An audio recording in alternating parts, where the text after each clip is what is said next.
This is a beautiful church, so once again, thank you to the pastor for allowing us to use this. This is really beautiful. And thank you all for being here tonight and for caring enough to take the time and listen and participate and be active. I always begin my remarks with a disclaimer, and that disclaimer is this. If anybody here came hoping to hear a balanced presentation, then they're going to be sorely disappointed. I say this because a lot of the things that you're about to hear tonight are difficult to hear. And also because I don't believe that a balanced presentation on this topic is possible. Anybody that cares enough to speak about this probably has a very strong opinion one way or the other. Almost everybody has feelings and strong emotions on this issue one way or the other. For me, it's deeply personal. And the issue itself is not a balanced issue. There is no balance in this issue. So therefore, I say this because there cannot be a balanced presentation on this. And I think if anybody claims that their presentation is balanced, they're either misleading themselves or they're misleading their audience. This whole issue of Israel and Palestine is covered in so much myth. And there's so much double standard when people talk about this issue. And I'll give you two examples. I don't know if you heard Bibi Netanyahu's speech at the United Nations. I heard it not live, but after he actually delivered it. And he began it with probably the two most striking examples of myth and double standard. And he began by talking about the right of return of the Jews to their ancient homeland. And of course, the Jews that so-called returned to their homeland were not exactly the same Jews who were expelled from their homeland, right? Because these were expelled a couple of thousand years before that. These were not their descendants either, because this has been a very long time. So these are the people that actually came back, so to speak, are people that claim some kind of a heritage, some kind of a connection, a relationship to the ancient Hebrews. And they claimed that they had the right to return to their homeland, and this is what Zionism was about, and this was accepted by the world as the right. They had the right to return. Now, if we talk about the right of return of one nation, you'd expect that there would be, if we accept it as a principle, then you'd expect that we'd accept it in general, across the board. Yet when people talk about the right of return of Palestinians to their homeland, suddenly a red line comes up and everybody says, no, we can't talk about the right of return of the Palestinians. This has to be taken off the table. This is not negotiable. The right of return of the Palestinians is not acceptable. What's interesting about that is that the right of return of the Palestinians, quite often we talk about the actual people who had to leave their homes. And if they had already passed away, then we're talking about their direct descendants, people who still have the keys and the deeds to their homes, and quite often can go to the very spot where a village existed, where today there might be a highway, and will point out the mosque, and will point out the well, and will point out the door to their home. Yet they do not enjoy the right to return. So obviously, this is a double standard of immense proportions. The other thing Bibi talked about right off as he started was about King David, who reigned some 3,000 years ago, and here we are today as his descendants.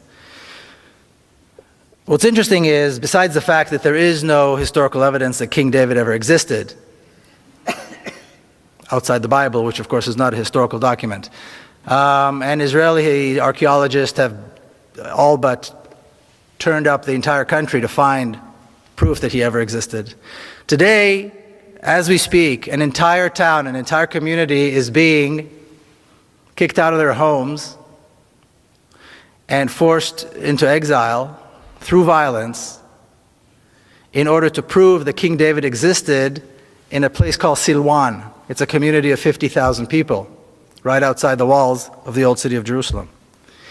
Yet the world sees nothing wrong with this. American money is poured into this project to build what is called the new city of David. an archaeological park, and a community of 50,000 Palestinians has to be terrorized in order to leave. Their homes are being destroyed in order to make this point. This fictional, mythical connection between the ancient kingdom of King David and today's Israel. So these are just two examples. And it was interesting that Bibi Netanyahu decided to kick off his speech at the United Nations with these two things.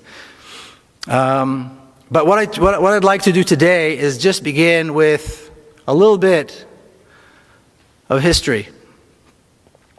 And if you go ahead, hit the first slide. Thank you. People talk about the fact that this conflict, the conflict in the Holy Land, the conflict between Israelis and Palestinians has been around for so long that it's really not something anybody can ever solve. It's been going on for thousands of years. People have been killing each other there forever. This is not true. And a good place to start, if we're going to talk about how this conflict began, a good place to start would be on the 29th of November, 1947. The day that the United Nations accepted the resolution to partition Palestine into a Jewish state and an Arab state. And this ridiculous map is what they came up with. Now, when you look at this map, before you even hear about the details, before we even touch on the details of this map, just by looking at it, it's unbelievable that anybody expected that this would work. And of course, this didn't even last one day. In 1947, there were two communities living parallel lives. We had the Jewish community that numbered about 500,000, maybe a little bit less than 500,000, that were expecting and hoping to become a state. And you had the Arab community, the Palestinian Arab community, of about 1.5 million people who were also in the process and had the expectation of becoming a state. Yet when the United Nations came up with this ridiculous plan, they chose to give the larger portion of the country to the smaller community, to the Jewish community, and the smaller portion of the land to the larger community. And then people said, and to this day you hear people say, see, the Arabs, the Palestinians, did not accept the partition plan, so all this is their fault. Is anybody mad enough to think that they would accept this? Would anybody in their place have accepted something like this? Obviously not. And obviously, like I said, this did not last even a single day. Because as soon as the resolution was accepted, the Zionist forces, what was called the Haganah, the Palmach, began a massive campaign of ethnic cleansing. Now, the story that we hear, the myth that we're told about 1947, and I heard it once again today, earlier today, at the Seattle Times, is that in 1947, after the United Nations finally recognized the right of the Jewish people to have their own state, the Arab armies attacked, intending to destroy this fledgling state, this young Jewish community. And this is only several years after the Nazi Holocaust. Yet somehow, between the end of 1947 and the end of 1948, the Zionist forces were able to conquer almost 80% of the country, destroy over 500 towns and villages, including schools and mosques and churches and homes, and exile almost 1 million people within a 12-month period. How did they do this if they were being attacked by massive armies from the outside? But once again, when we look at the facts, we realize that in 1947, the Jewish community, the Zionist community, had quite a substantial military force. They had a force of close to 40,000 armed men, and well-trained, well-indoctrinated. My father was one of them. There was no equivalent on the Palestinian side. The Palestinians have never had a military force. To this day, the Palestinians have never had an army or a military force. There was no equivalent of the other side. The Arab armies, such as they were, didn't enter the war until late in May of 1948. Much of the ethnic cleansing had already taken place. The war had been taking place for over 6 months by then. So, of course, this is a myth. This is a myth that nobody takes the time to investigate and question. But once again, the reality that in a 12-month period, so much was done exactly because that is exactly was the purpose of these Zionist forces. To capture as much of the land as possible and get rid of as many people as possible. And that's exactly what they did. Would you hit the next one, please? You heard the story, Judith related to the story about my mother. That's my mother. She's 86 now. She's still living in Jerusalem. She was born and raised in Jerusalem. And she used to tell me how when she was young, she would walk around on a Saturday afternoon, and many of the beautiful neighborhoods in Jerusalem, and I'm talking about the New Jerusalem, the Jerusalem that was built outside the city walls. These were Palestinian communities with beautiful homes. And she would walk around and she would see the families on a Saturday afternoon sitting under or by the lemon tree and so on. And then in 1948, she was living still in Jerusalem. These communities were forced to leave. Their homes were given to Israeli families. And she was offered one of these homes, and like you heard, she refused.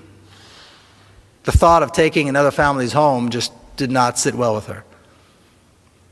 And then she saw the looting, and she still, to this day, when she talks about it, you can see that she feels such a sense of shame. But what's interesting is that I remember hearing this story as a child many, many years ago and over a very long period of time. And it wasn't until I was actually working on the book and I spoke to her about this again that I realized why this story was bothering me all those years. Because the story was bothering me. There was something about it that was troubling. And only now I realized it was troubling because it contradicted the national narrative. It contradicted what I learned in school. That the Arabs attacked, we won, they left, and we get the spoils. So what's wrong with taking their homes? If this is the truth, then there's no wrong in taking their homes. They attacked, and we won. It's fair enough. But once again, like I said, hearing this story in the back of my mind over and over and over again kind of troubled me. And this is exactly why. The truth lays in the personal story, not in the national narrative. Can you hit the next one, please? The title of the book is The General Son, and then the subtitle is Journey of an Israeli in Palestine. So the general son is a big part of who I am, and this is my father as a general. Now, after the State of Israel was established and the Jewish militia, the Zionist militia became the Israeli army, he remained as an officer and had a very long and interesting military career. 20 years later, 1967, the drums of war were beating. He was already a general. And a lot has been written about what happened in 1967 and why the war broke out and who actually started the war and why. A lot of books have been written about this, movies have been made about this, and it's an interesting period.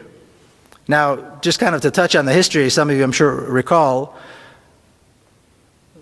the Egyptian President Nasser decided to kick out the UN peacekeeping forces that were in the Sinai Peninsula that divided Egypt from Israel. And he entered against the ceasefire agreement that existed between the countries. He entered Egyptian troops into the Sinai Peninsula. The generals saw this as a cause for war, as a legitimate cause for war. And they pushed for war. The Israeli cabinet, however, was not, they were hesitant. They were not so eager to start a war. And this tug of war began between these two groups. It was a very interesting difference between these two groups because the cabinet members were older. They were in their late 60s, early 70s, most of them. They were born in exile. They came with this whole baggage of exile, of pogroms. And this is only 25 years after the Holocaust, and they carried all this, and they were worried that a war might lead to another Holocaust. The generals, however, were in their early 40s. Almost all of them were born in Palestine. Almost all of them were members of the Zionist militia in 1948. And they were what I like to call the new Jew that the Zionists wanted to create. Full of testosterone and very assertive and willing and ready to fight. And they created the Israeli army.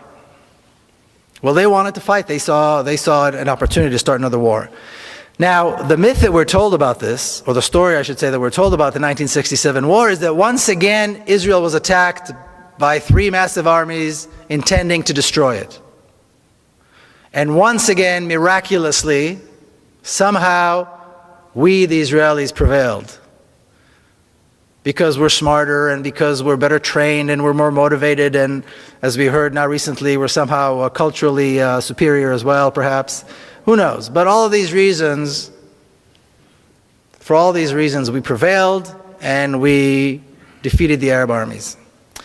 Once again, when I was working on the book, I decided to go into the Israeli army archives to learn about my father's career. Like I said, he had a very, very interesting military career. And I was interested particularly in reading the minutes of the meetings of the generals leading up to the 1967 war. Now, once again, a lot has been written about those meetings. So I wasn't expecting to find anything new, because I'd read everything that was out there. But as soon as I began reading, I saw something that I'd not seen anywhere else. My father says this, and several of the other generals say this in their attempt to convince the cabinet to start the war. And that is that the Egyptian army is not prepared for war, and therefore we must attack now. In fact, they said the Egyptian army needs at least 1.5 to 2 years before it will be prepared for war. So we have a tremendous opportunity now to once again, this will be the 3rd time, to destroy the Egyptian army. And the fact that the Egyptian army brought their troops into Sinai and closer to us, closer to Israel, only makes it easier for us to destroy them. Not only are they not talking about an existential threat, they're not talking about any threat. They're talking about an opportunity, a military opportunity to once again defeat the Egyptian army. So once again, the myth fizzles away. The generals, of course, won the day. The government gave them the okay to start a preemptive strike against Egypt. The Egyptian army was decimated in a couple of days. The Sinai Peninsula was conquered once again. The Gaza Strip was conquered. And the generals wanted more. The generals wanted more. They wanted the West Bank, which was a sore spot for them because in 1948 they wanted to take it. They were young commanders in 1948, and they wanted the West Bank then. But for political reasons, Israel decided not to take it. Well, here was their opportunity, and they took the West Bank. And they'd wanted the Golan Heights for a long time too, because it's high up above the Galilee, and there's lots of water there, and they took that as well.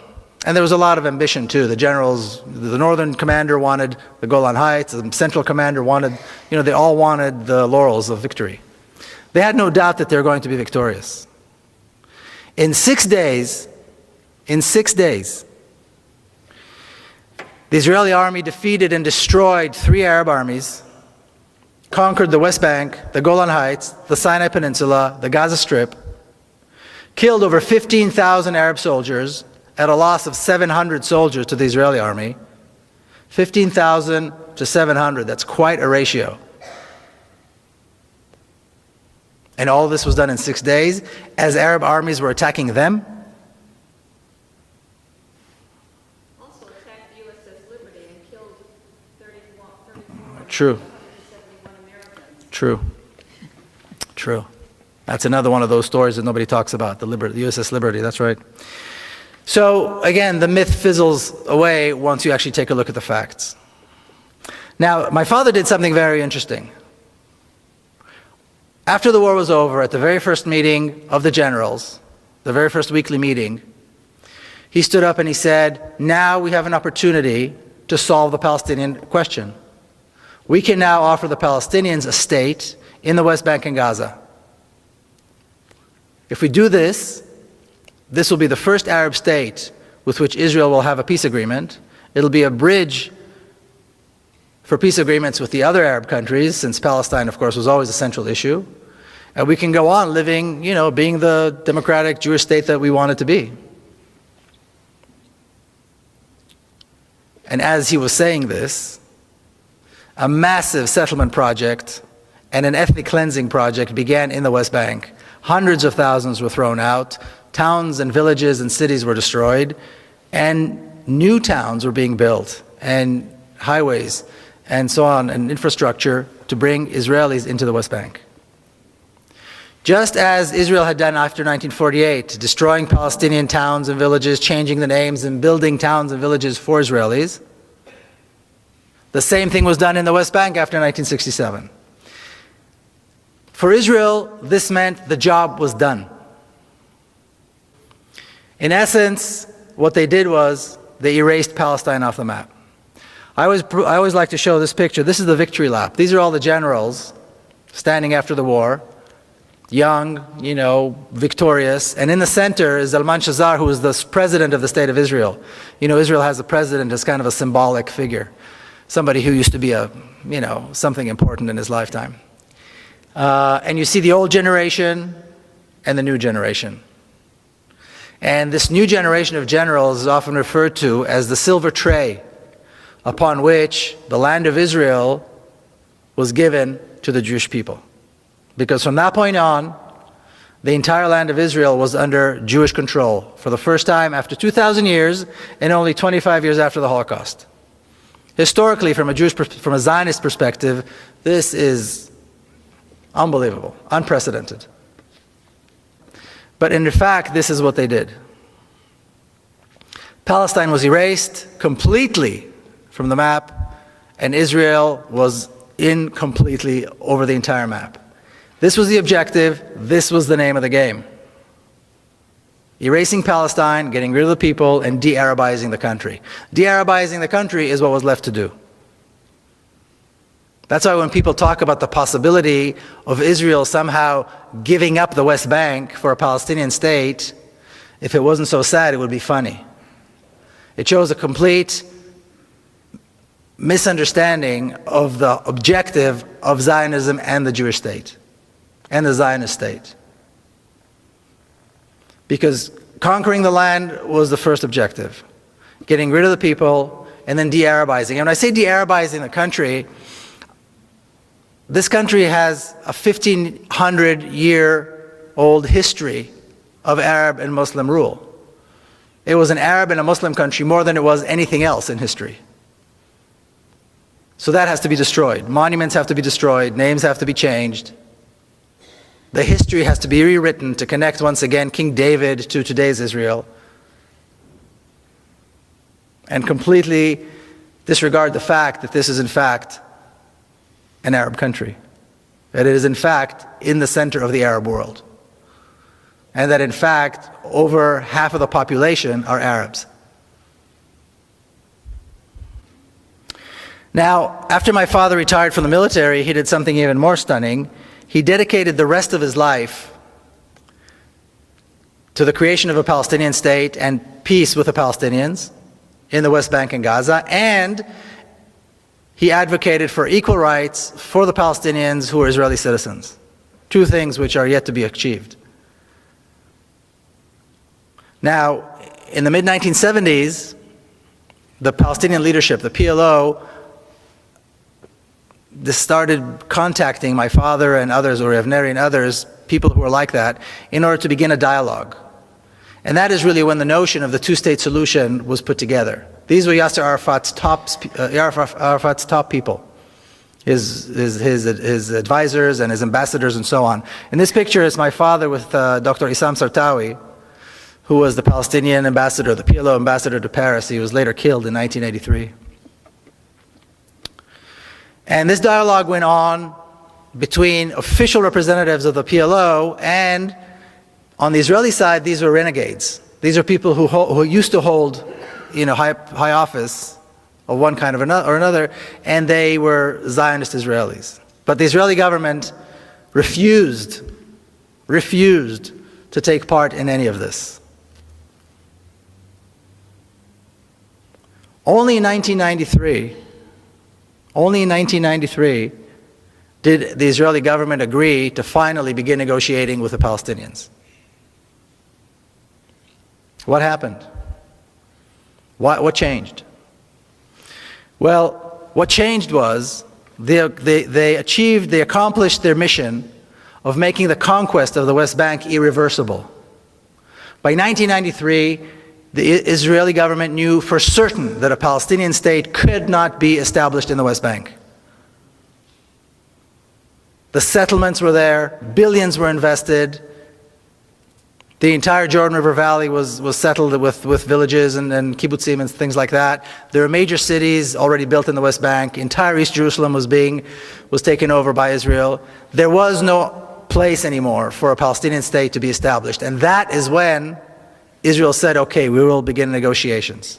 So they allowed Arafat to come, misleading him into thinking that they were really intending to make peace, and basically trying to force him to sign an agreement that would complete his surrender.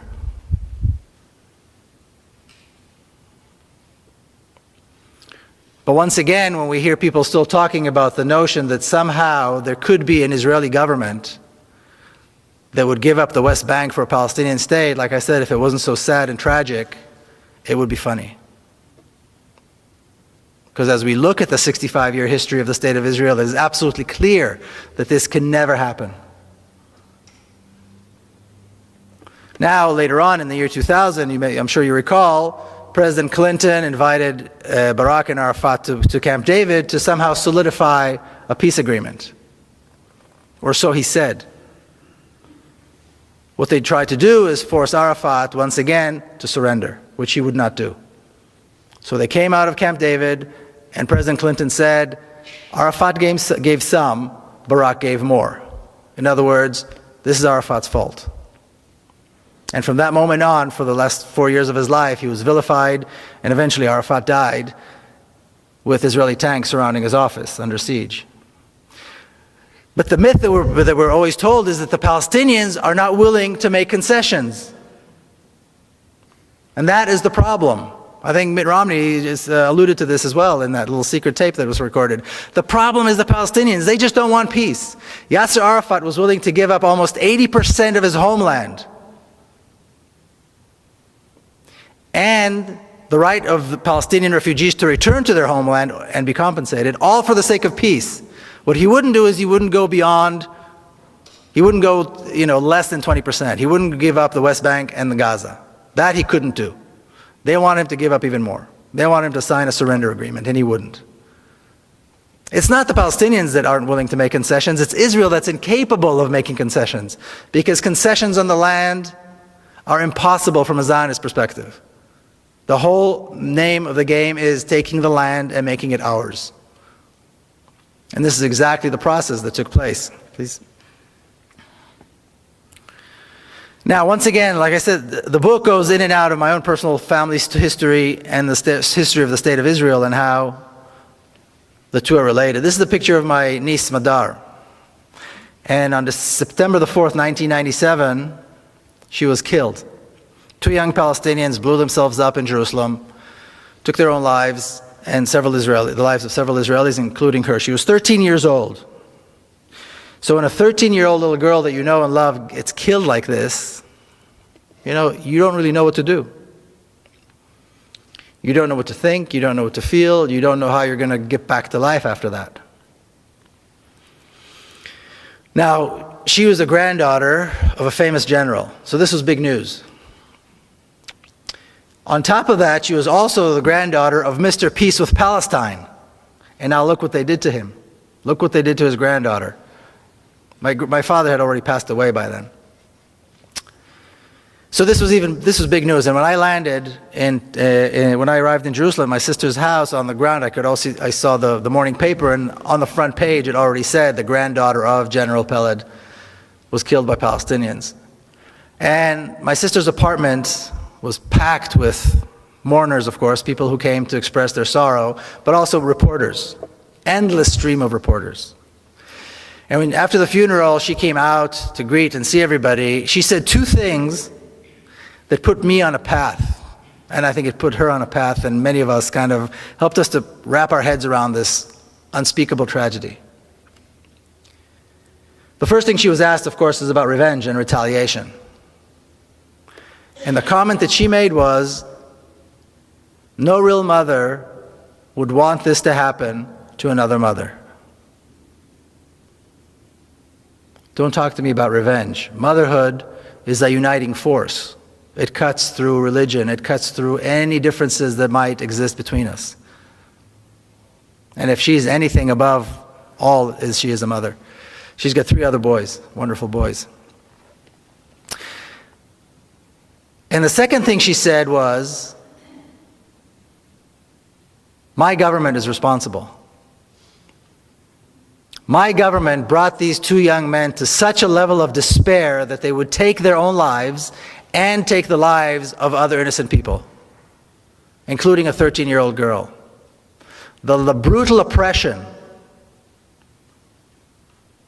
under which the Palestinians have to live because of us is the cause of this. That is why this is happening. If we want this to happen, we have to lift the oppression. As long as Palestinians are denied hope, and denied freedom, and denied water, and denied their land and their homes, this will continue to happen. I point a finger at my own government. And interestingly enough, Bibi Netanyahu, who's today Prime Minister, was Prime Minister then as well. He also used to be a close personal friend of my sister because they went to school together in Jerusalem. That's a whole other side story.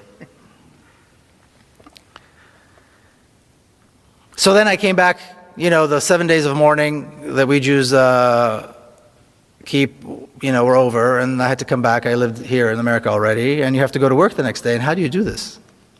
But somehow what my sister said put me on a path, and I decided, okay, it's time to do something. Because she became very outspoken. And her husband, Rami, became very outspoken, as some of you, I think, know, some of you have heard him here, about the need for reconciliation and the need to allow the Palestinians their rights and freedoms. I was lucky enough that in San Diego I met a group of people. It was a Jewish-Palestinian dialogue group.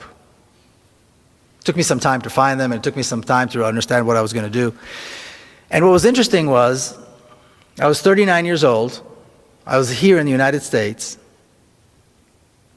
And that was the very first time I ever met Palestinians. I grew up in Jerusalem. I was born and raised in Jerusalem, a mixed city. The first time I ever sat with Palestinians in a normal setting as completely equal people was here in the United States. Because even though Jerusalem is, you know, so-called united and so on, it's completely segregated. So an Israeli boy does not meet Palestinians. I mean, you might see them doing landscaping or, you know, washing dishes. And then I began hearing all these stories that I'd never heard before. This was a dialogue group, so it was not about, you know, accusing or arguing. Everybody told their story. And I'm sitting with Palestinians and they're telling me about forced exile and about massacres and all these things that we don't do. We Israelis don't do these things. We're a moral people, we're a moral army, we've made mistakes, we're not perfect, but basically we don't do these things. And my good fortune was that I was around a group of people, mostly Palestinians, who helped me go through this transformation. It's like learning, I don't know, it's like having your teeth pulled out without anesthesia. It's so painful. You suddenly learn that everything you know is not true. And coming from my background with my family history, that was very painful. But they were very gracious and very generous in the way they kind of led me through this. And I'm forever grateful to that Palestinian community in San Diego for, you know, carrying me along. It took several years. The way now I talk about it like it was easy, but it was very difficult and it took a very long time. And then I became active. And then I started visiting Palestinian communities inside Israel, and I would visit the West Bank, and I began learning more and more about the issue. Would you hit the next one, please? And as I traveled to the West Bank, I would see this. If you've been to Kalandia or any of the major checkpoints, you see the sign. It's about the size of one of these walls. It's a massive sign. And as you can see, it's white letters over a red background, which usually means danger. And of course, it's in Hebrew. And what the sign says is that this road leads to Area A, which is under Palestinian control. And entry to Israelis into Area A is forbidden. It's life-threatening, and it's a felony. And if you notice, there are 2 exclamation marks. So if you're not scared yet, the 2 exclamation marks will probably do the trick. Now you'll also notice that unless you can read Hebrew, this is irrelevant. It's only true if you can read Hebrew. Now, if you see a sign like that, and you have any sense at all, you turn around and go home. Who in his right mind would see a sign that says danger, firing zone, and walk right into it? My good fortune was that I don't have that kind of sense, and that I have many friends who don't have that kind of sense, and we went right through. And I've been going right through these checkpoints and right through that sign every single time I go visit my friends on the other side of the wall. And what's interesting is I always see the same thing. From the very first time all the way to today, it's been several years, every time I cross that wall, every time I cross the sign, I see the exact same thing. I see traffic jams. I see children going to school, which is probably the most common sight in Palestinian areas, is children coming and going to school. I see people going to work. I see shops. I've yet to see the Palestinians that want to kill me. I've yet to see the Palestinians ready with machine guns and tanks and F-16s ready to bomb me because I'm an Israeli. I've yet to see that. And I know that many other Israelis who do this haven't seen it either. And with time, I began to realize that this sign has nothing to do with security. The wall has nothing to do with security. The massive armed Israeli forces along the road have nothing to do with security. The terrorizing and harassment that Palestinian Israelis go through when they go through Tel Aviv airport, the humiliating process that they have to go through, they have to endure every time they decide to leave and go overseas, has nothing to do with security. It has everything to do with racism, with hatred, and with a deep desire to keep us apart, to keep me privileged and them with no rights. That's the name of the game. That's what it's all about. And that's the purpose of the sign. Can you hit the next one, please? Can you read that? Can somebody read that for me? United Nations Resolution 3013 from 1973 states, the struggles of peoples under colonial and alien domination and racist regimes for the implementation of their right to self-determination and independence is legitimate and in full accordance with the principles of international law. Legitimate and in full accordance with the principle of international law. This describes the Palestinian struggle. Because that is exactly what Israel is.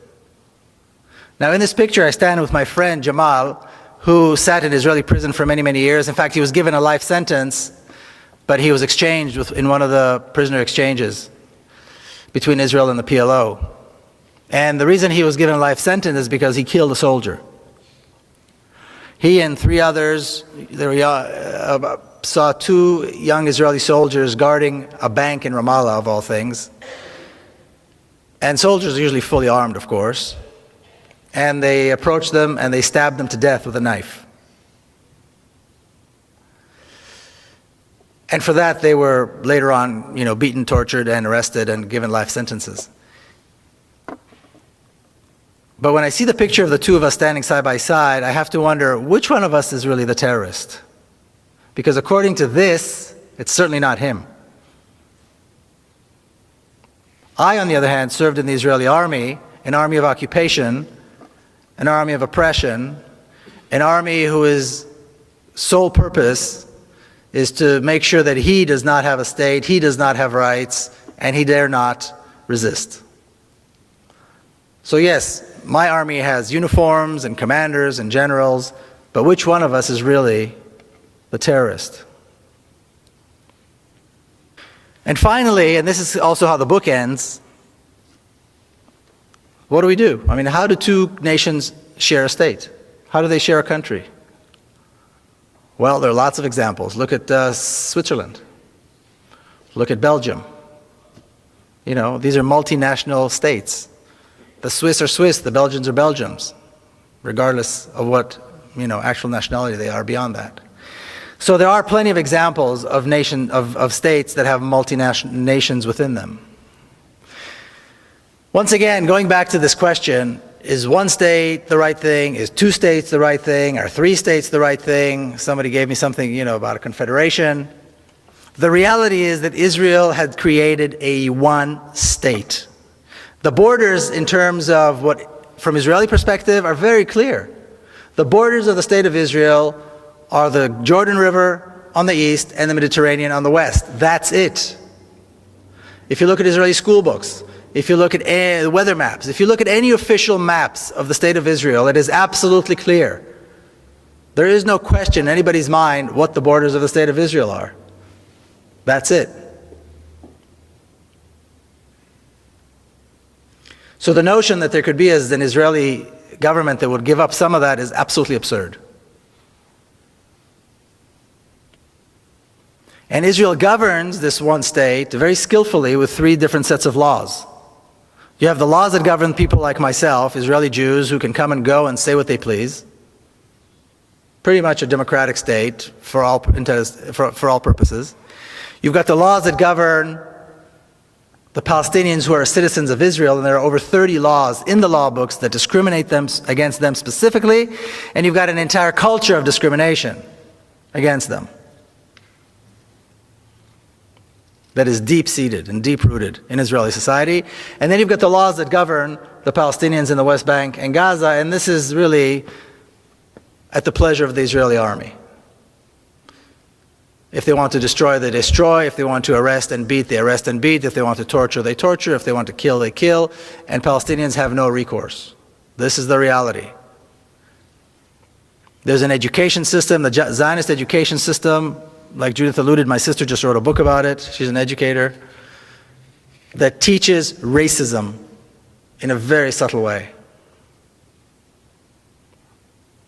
There's a bureaucracy, an entire bureaucracy, that is dedicated to making life impossible for Palestinians through all kinds of restrictions and permits and requirements that are absolutely uncalled for and unnecessary, but are all given and provided under the guise of security. And then you've got the Israeli army, which I like to refer to as one of the best trained, best equipped, best fed terrorist organizations in the world. And yes, they have generals and they have nice uniforms, but their entire purpose is terrorism. And just as one example, I'll give you one example. Almost exactly 4 years ago, as Israel began its attack on Gaza, September the 27th, 2008, at 11:25 in the morning, what I refer to as the most shameful day in the Jewish history, the most shameful day in the history of the Jewish people. Israel began carpet bombing Gaza, and on the first day of what was to be a 21-day attack, they dropped 100 tons of bombs. Okay, a 1-ton bomb will decimate an entire city block. Gaza is one of the most densely populated places in the world. 800,000 children live in Gaza. 11:25 is exactly the time when the morning school shift and the afternoon school shift change. So all the kids are in the streets. All the children are on the streets. That was the moment decided by the decision makers in Israel to begin the attack. This was the first day of a 21-day slaughter that had absolutely no justification. If that's not terrorism, I don't know what is. And this is how the state of Israel manages to control the different populations and somehow still keep up this very sweet, liberal kind of face to everything. But we still have to figure out how we go from here. Well, let's look at what happened in South Africa. They got rid of apartheid. That is the example. What did they do in America? They had got rid of the racist laws that existed in the South. Did the whites in South Africa want this, like this? Absolutely not. Did the whites in the southern states in America, here in the United States, want this or like this? No. It was not done by consensus. But Zionism, just like racism, has to go. The Zionist state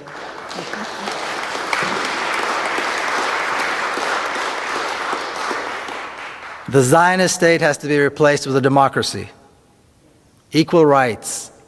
We have 5.5 million Palestinians, about 6.5 million Israelis. There's absolutely no reason in the world why they can't live together as equals. Now, often when Jewish people hear this, especially if they support Zionism and support the state of Israel, they go, see, you're talking about genocide. You're talking about another Holocaust. That's just an excuse. There's no reason to assume this is going to be violent. There's no reason for a transfer of power to be violent. Evil dictatorships can be, and evil regimes can be replaced by democracies without violence. It's happened before. There's no reason why it won't happen again. I just heard this thing today about the vast differences between Israelis and Palestinians, cultural differences, the cultural superiority of the Israelis. I've never heard such nonsense in my life. The two societies could not be more similar. Their languages are similar. Their religions are similar. More than half Israelis, more than half of all Israelis are descendants of people who came from the Middle East. They're descendants of Arab Jews who came from Iraq, who came from North Africa, who came from Yemen. Arab culture is part of who they are. When Baghdad was being bombed, you had old Arab Jews from Baghdad in Israel crying that their city is being bombed. There are no differences. And the likelihood of both populations seeing their common cause and seeing their common goals as outweighing any differences that might exist between them is far greater than anything else. And then young Palestinians and young Israelis can grow up and have a future and live in a real democracy and do great things, because this is a beautiful country. And it's got a lot of possibilities. So the name of the game has to be democracy and equal rights, not anything else. All right, thank you all very much. The first one was, is the sale and purchase of land a viable function, and does it follow the rule of law? I'm assuming that means for Palestinians. And then, does Israel use the right of eminent domain, or is the land seized with no legal process? How strong is the opposition within Israel to what appears to be an impending attack on Iran by Israel? That's 3 questions, okay? Let's do one more. One more, okay. Is Bibi really serious about attacking Iran, or is this a sideshow in order to avoid dealing with the Palestinians? Okay. I'm saying I'm no legal expert, so I don't really know about this eminent domain and sale of land and so on. So I'm not sure how to. I will say this, and I don't know if it answers the question or not, but in Israel, the land is all owned by the state. So in essence, there's no private property. When you buy land, you're actually leasing it from the state. So, and every 49 years, you have to lease it again for either 49 years or 99 years. That's kind of how that works. So what they try to do, like after 1948, they passed a law that meant that all of the absentee property is the property of the people who were thrown out and then left as absentees, they're absent somehow. The law passed that made it permissible for the state to take over the land.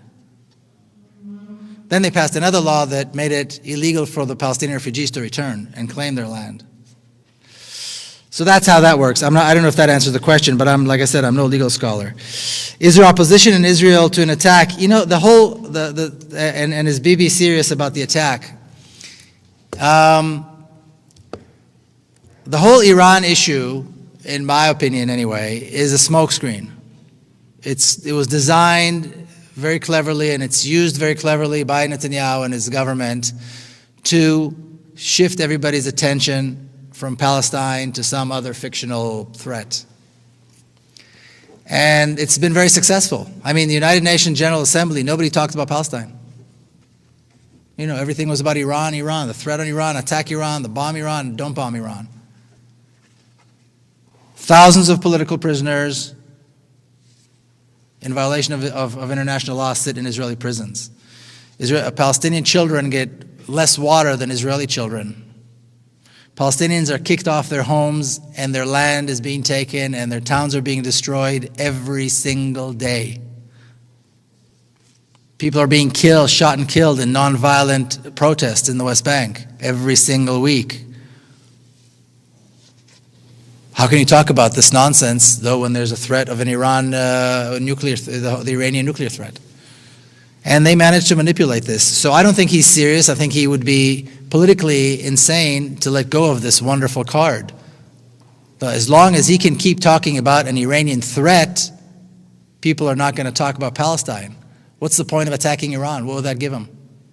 Politically, it gives him nothing. Militarily, it gives him nothing, because there is no threat. And then he's going to have a problem. This way, he's got this issue, he's had it for several years, and I don't think he'll give it up. So I don't think he's serious about it. That's not to say that there is no possibility that something might happen, but I can't imagine that he would do that. And you know, people in Israel are basically scared.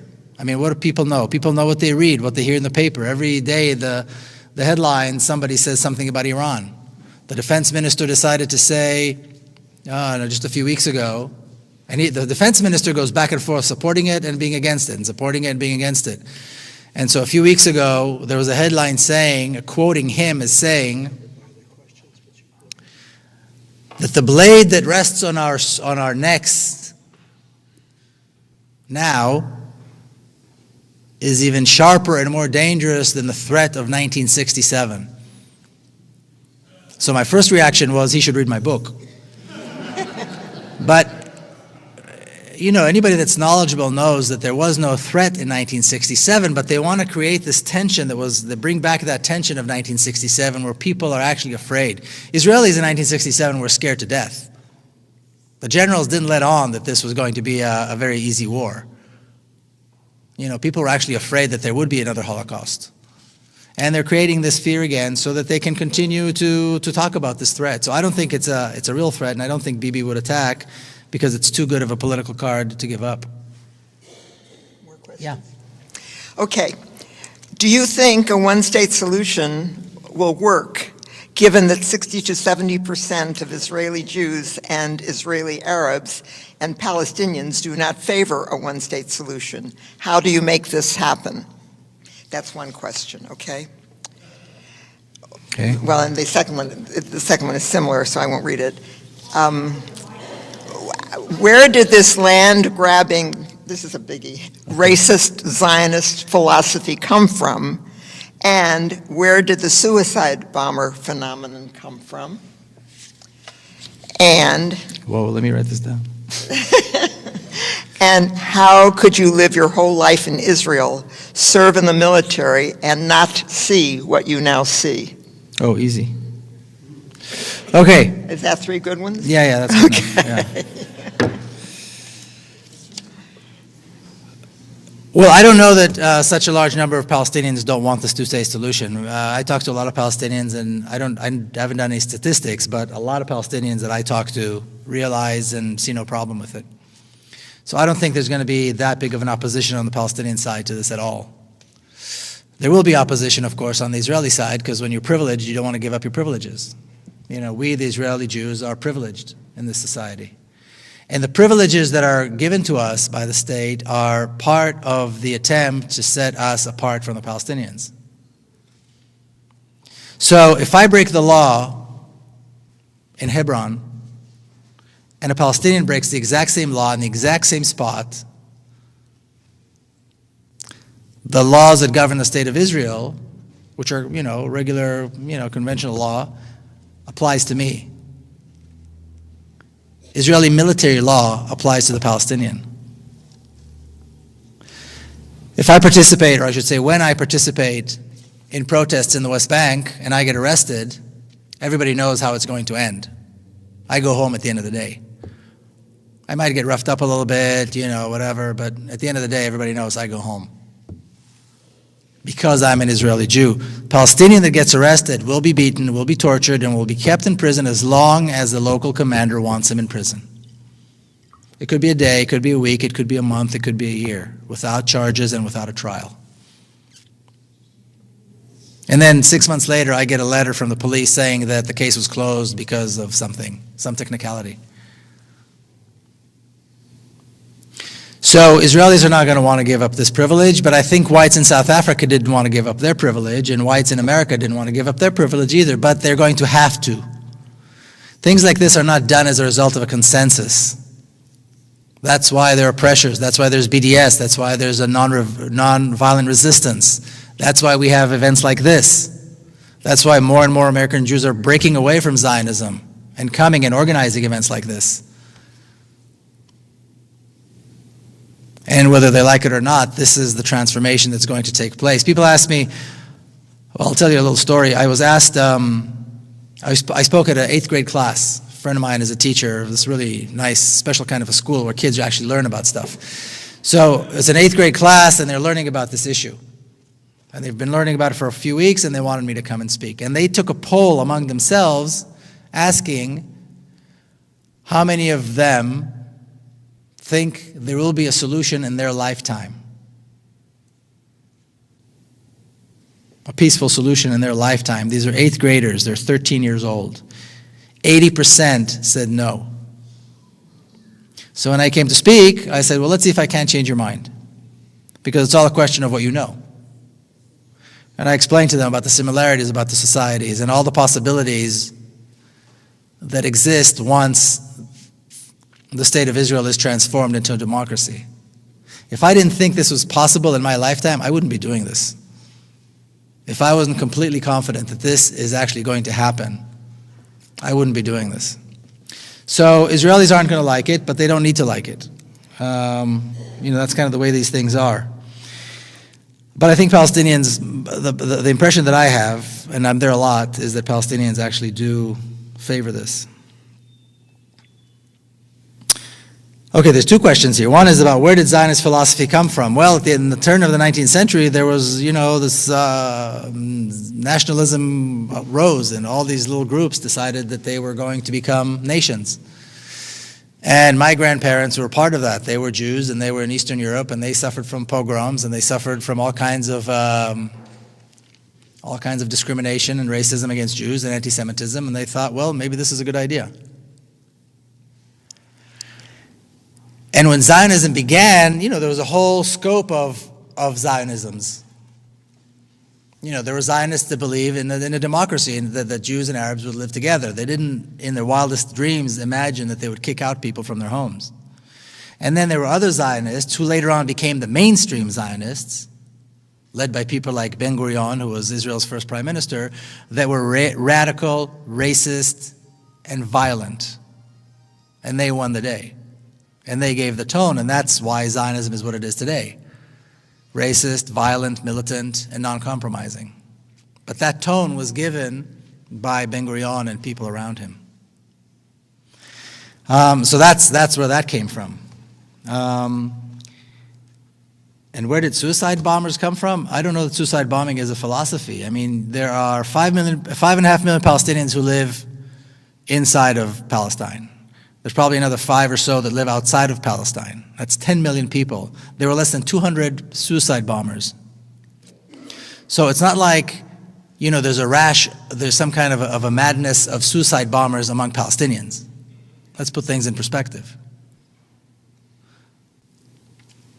And I don't know that there's a philosophy to it. I think when people are desperate enough and hopeless enough, they see their fathers being beaten and tortured, they see their sisters being shot and arrested, they see their homes being destroyed.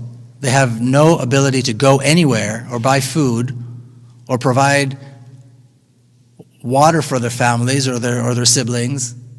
And they see this massive army that is relentlessly oppressing them and beating them. If there's no hope, there's no hope.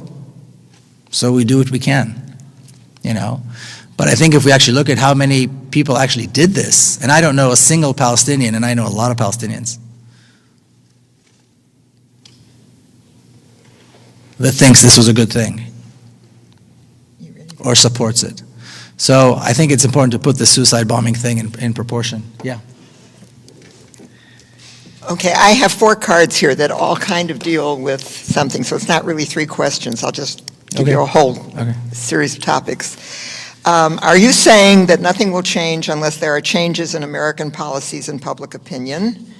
What can we do in our U.S. communities to support a single democratic state in Israel? Hold on, slow down. Slow How down. do we counter? Hold on. This is all part, well, it's Yeah, all. but I gotta, you know. Oh, you got to get them? Okay. So nothing will change unless something changes in the U.S. What can we do? Yeah, what can we do? No, Are you that's saying better. that nothing will change unless America? And what can we do in our communities to support a single democratic state Okay. and to counter? No, what? that's fine. That's fine. Oh, Go yeah, on. he wanted me to read them. I tried. Go on. Go on. How do we counter the influence of AIPAC and other Jewish organizations over U.S. policies? Okay. And how do we convince Americans, I assume, who speak against Israeli policies to fight the false accusation of anti-Semitism? And what do you see as the U.S. collusion with the current Zionist project? And who's actually calling the shots historically, the Zionist movement or the U.S. government and big business? Those are all related.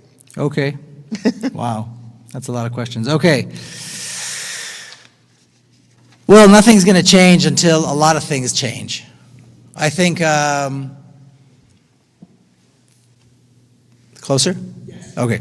I think nothing's going to change until a lot of things change. So things have to change in this country, certainly, and they are changing in this country. Like I said, you know, I'm going to be speaking right now. I'm booked through Thanksgiving, pretty much straight through. More than half of the events that I'm invited to speak at are organized by American Jews. So I see a very big change in what's perceived to be, you know, American Jewry. It's no longer this blind admiration for AIPAC and for Israel and for the whole Zionist thing. Jews are looking at the state of Israel and they say, well, this does not represent us. This is not what we stand for. Thousands of political prisoners, torture, discrimination. This is not what American Jews stand for. So more and more American Jews are moving away from Zionism, and I think that's a very good thing. So that's changing already. I also think that, you know, certainly the United Methodist, the Presbyterian churches are doing a lot of work on this issue. And they're making big strides, and they're bringing about big changes. And I think the more Americans see Jewish people criticize Israel, the more non-Jewish people will feel comfortable. And this anti-Semitic thing, people ask me this all the time. They say, well, look, you can say this because you are you, but when we say it, they call us anti-Semitic. And my reply to that is, fine. I mean, they call me a self-hating Jew. I just got something that said I was a self-hating Jew or that I hate Jews or something. Fine, I'll take that. Now, let's talk about something else. Can you explain to me why Palestinian children get no water? Can you explain to me how you justify dropping 100 tons of bombs on children? Can you explain to me throwing people out of their homes and making them homeless? Can you explain to me yanking kids out of their beds at 2 o'clock in the morning, throwing them in prison and torturing them? Can you explain all this to me? Perhaps I'm anti-Semitic. Now you explain all this to me. What does that make you? And this has to be the conversation. Calling people anti-Semitic is a very weak weapon. It's a very weak tool. It's all they've got. But when you actually look at it, it's completely meaningless. Because they do not have an answer for all those other questions. And that has to be the issue. They're the ones who have to explain, not anybody, not you, not us. You have nothing to explain. These are legitimate questions. You supported, you danced, you celebrated when Israel was dropping hundreds of tons on bombs on 800,000 children. They were locked up in Gaza and had nowhere to go. You supported this. I'm anti-Semitic? What does that make you? You support a country that deliberately prevents children from access to water. Not to mention food and medicine and education and a home and freedom. You support that. What does that make you? How can you support this? This has to be the conversation. And I'm not suggesting it's an easy thing to do, but I am suggesting that this is how you counter AIPAC. And that's what you do here in the U.S. Because these are the conversations that these are the best excuses, these are the best thing AIPAC can come up with. They're talking about transforming Israel as anti-Semitism and it's calling for genocide. Who's talking about genocide? I haven't heard anybody suggest genocide.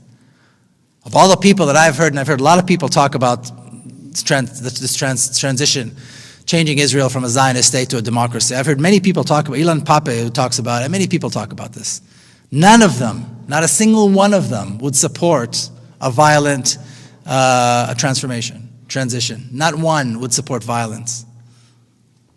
And violence is not needed. So that's how you combat AIPAC, and that's how you counter AIPAC, and that's how you convince Americans not to be afraid. Like I said, I'm not suggesting it's easy. When somebody comes back with this anti-Semitism thing, then people, pull back and they're afraid. And I can understand that. It's very hurtful. At the same time, there's a bigger issue here. So this may hurt our feelings for 5 seconds, but, let's continue the conversation. And that's what has to happen, and that's how you take over this AIPAC nonsense. The collision with Zionism is inevitable. Was it collision or collusion? Huh? Oh, collusion, I'm sorry. Well, I think it's temporary. It's temporary. I mean, America does, politicians in America do what they have to do in order to get elected.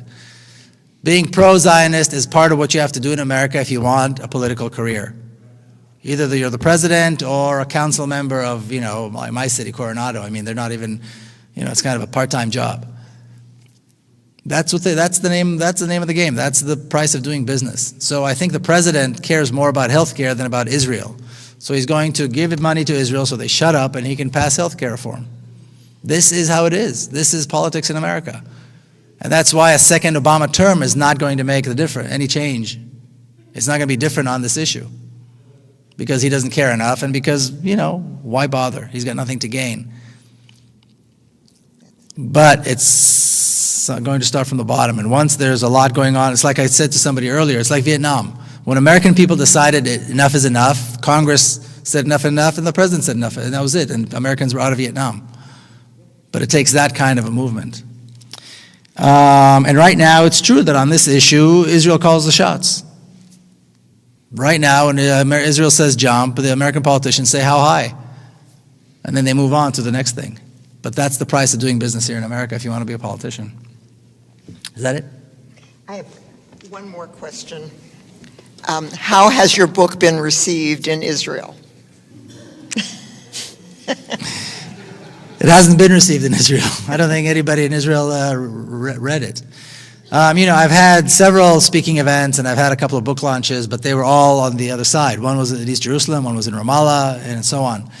And so Israel ignores this completely, and that may change. I don't know, but I haven't had any response one way or the other from anybody in Israel about the book. That's it. Yeah, that is it for questions. It is Okay. not it for signing books. Okay, no. Yes, we need to give this man an incredible amount of applause.